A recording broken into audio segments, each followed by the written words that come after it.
지난 화요일 전두환 씨가 사망했습니다. 전두환 씨가 사망했습니다. 끝까지 사과도 참회도 없었습니다. 전두환 씨가 사망한 시각은 오늘 오전 8시 40분쯤입니다. 전 씨는 화장실을 가다 쓰러진 채 숨졌고 아내 이순자 씨가 발견했다고 전 씨 측은 밝혔습니다. 끝내 사죄 없이 떠난 전두환 씨의 죽음 앞에 시민들은 분노와 허탈감을 감추지 못했습니다. 5.18 진상규명 요구에 끝내 침묵한 전두환. 그를 끝까지 기억해야 하는 이유가 있습니다.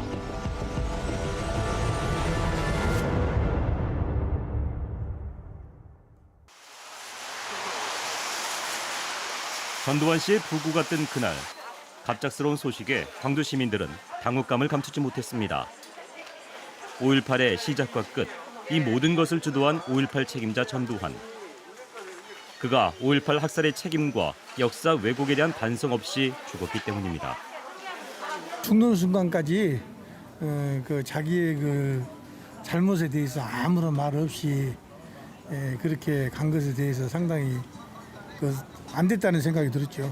끝까지 처벌을 받도록 한 다음 생을 마감해야 되는데 반성하지 않고 국민들한테 사죄하지 않고 눈을 감아버린 것은 아쉽지요. 그 가족들이라도 다 알 거 아니에요. 다 봤으니까.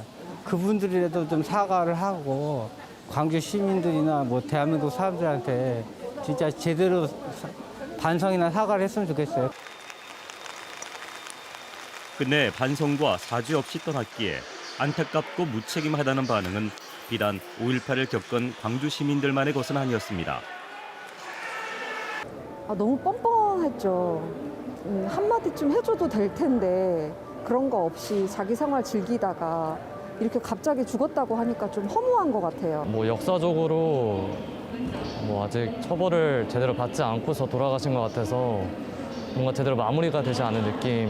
사과라도 한마디 제대로 하고 가셨으면 그러면 정말 돌아가셨을 때도 좀 용서가 되지 않았을까. 근데 끝까지 용서를 못할 것 같네요. 그 후손들도 용서가 안 될 것 같아요. 전 대통령이라면 국민들이 애도해야 되는 게 당연한 건데 그러지 못하는 지금 현 정부도 그렇고 그전 정부도 그렇고 전두환 씨의 문제에 대해서 너무 적극적으로 대처하지 못했다는 아쉬움이 많이 있죠. 전두환 씨 사망 소식이 알려지자 5.18 관련 단체들도 즉각적인 입장 표명에 나섰습니다. 죽음이 면죄부가 될 수 없다는 것이 기본 입장. 5.18을 부정하며 진실을 침묵한 전두환 씨가 사망했지만 진상규명은 멈춤 없이 계속하겠다는 것입니다. 엄중한 법적 책임을 묻는 역사적 심판이 되기를 기대해왔지만 그 죽음으로 이마저도 기대할 수 없게 되었다. 우리는 5월 학살 주범들에게 반드시 책임을 묻고 만고의 대역죄인 전두환의 범죄 행위를 명명백백히 밝혀 역사 정의를 바로 세워나갈 것이다. 전두환 씨 장례의 예우와 관련해서도 단호하게 선을 그었습니다. 반성하지 않는 독재자와 측근에게는 애도와 추모 대신 끝까지 책임을 물어야 한다는 것입니다. 노태우 씨의 국가장은 국민들이 어느 정도 공감을 해서 했겠지만은 이번에 전두환 씨 국가장이나 매장, 안장 이런 문제에 대해서 거론이 된다면은 저희들은 국회든 연유동이든 청와대든 쫓아가서라도 강력하니 이걸 결사 반대할 것입니다. 지금 현재 밑에 있는 하수인들이 살아있지 않습니까? 어떻게든지 그 하수인들을 심판대에 세워가지고 진실을 규명하는 것이 제3단체와 재단의 목표라고 생각합니다. 생전에 전두환 씨의 5.18에 대한 인식은 분노를 남겼습니다. 건강을 이유로 광주재판에 불출석했던 그가 모습을 보인 곳은 골프장. 공부가 상관이 없어서. 때리시면 안 되죠? 때리긴 왜 때려, 이 사람아. 우리 광주 5.18 학살 책임에 대해서 한 말씀 해주시죠. 광주하고 내하고 무슨 상관이 있어? 기억이 없었어요. 상관이 없으세요? 기억이 없었어요. 기록이 없는데 어떻게 골프를 치고 계세요?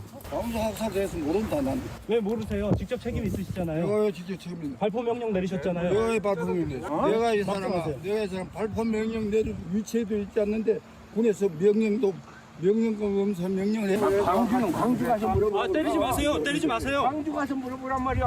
왜 여기 와? 전두환 씨. 5.18에 대한 참회와는 동떨어진 행보는 계속됩니다. 골프장 소동 한 달 후인 12월 12일 전두환 씨는 최측근들과 연회를 가졌습니다. 5.18 당시 삼공수 여단장이었던 최세창, 특정사령관 정호용 등 12.12 군사 쿠데타의 주역들이 전두환 씨와 함께 40년 전의 그날을 기념했습니다. 맞는 말은 맞는 말씀인데 오늘이 저 12월 12일 군사 쿠데타 당일인데요. 오늘 이렇게 근신하고 자중하셔야 될 너를 이렇게 축하 기념회를 이러시면 안 되죠? 아니 그러지 말라고 내가 아까 이제 누구냐고 그랬잖아. 전두환이가 그러고서 어디 처박혀서 조용히 숨죽이고 그 서었으면 얘기가 다른데 이렇게 나와서 골프 치고 뭐 그 옛날 그 부하들 모아놓고 저 그 비싼 밥 먹고 뭐 이제 이런 거 보니까 그 이 당사자들 입장에서는 눈이 뒤집히는 거죠. 함께 12.12 군사 쿠데타를 주도한 노태우 전 대통령은 평생 전두환 씨와 비슷한 길을 걸었습니다. 그리고 사망 시기까지도 비슷했습니다. 한 달 전에 세상을 뜬 것입니다. 하지만 5.18에 대한 태도는 전두환 씨와는 달랐습니다. 특히 5.18 희생자에 대한 가슴 아픈 부분이나 여러 가지 일들에 대해서 본인의 책임 또 본인의 과오가 있었다면 너그럽게 용서해 주시고 빈소에서 아버지 대신 5.18에 대해 다시 한번 사죄한 노재헌 씨. 이날 뜻밖의 인물이 빈소를 찾았습니다. 5.18 당시 시민군이었던 박남선 씨였습니다. 그가 5.18 주범이라고 불리던 노태우 전 대통령을 조문한 이유는 참회와 사죄 때문이었다고 합니다. 아드님이신 노재현 변호사를 통해서 수차례 광주 학살에 대한 책임을 통감하고 거기에 대해서 사죄를 한다는 얘기를 하셨습니다. 한 달 후 다시 만난 박남선 씨. 그는 전두환 씨 조문은 전혀 계획이 없다고 잘라 말합니다. 사죄와 반성 없는 용서와 화해는 있을 수 없기 때문입니다. 전두환 씨는 끝까지 진상을 밝히지 않고 또한 자녀가 아들 셋에 딸 한 사람이 있는 걸로 알고 있는데 누구를 통해서도 자신의 과오를 인정하고 사죄를 구하거나 용서를 구한 적이 없기 때문에 노태우 전 대통령과 전두환의 경우는 다르죠. 전혀 전두환 씨에 대한 죽음에 어떤 추모를 하거나 애도를 하거나 조문을 하거나 그러지는 않겠습니다. 2019년부터 국립 5.18 민주묘지를 찾아 참배하고 사죄한 노재헌 씨. 이후 세 차례나 더 찾았는데요. 두 전 대통령의 직계 가족 중 직접 사과한 것은 그가 유일합니다. 하지만 전두환 씨는 2017년에 출간된 자신의 회고록에서 5.18을 폄훼하고 왜곡했습니다. 무려 33건에 이릅니다. 책임질 일도 잘못한 일도 없으니 사과할 일도 없다는 입장은 끝까지 변하지 않았습니다. 그냥 막연하게 사죄하라는 거는 마치 그 옛날에 못님이 누구 사람 붙잡아다 놓고 내 죄를 내가 알터인에 뭐 이실직과하라 그거하고 똑같은 거 아니에요?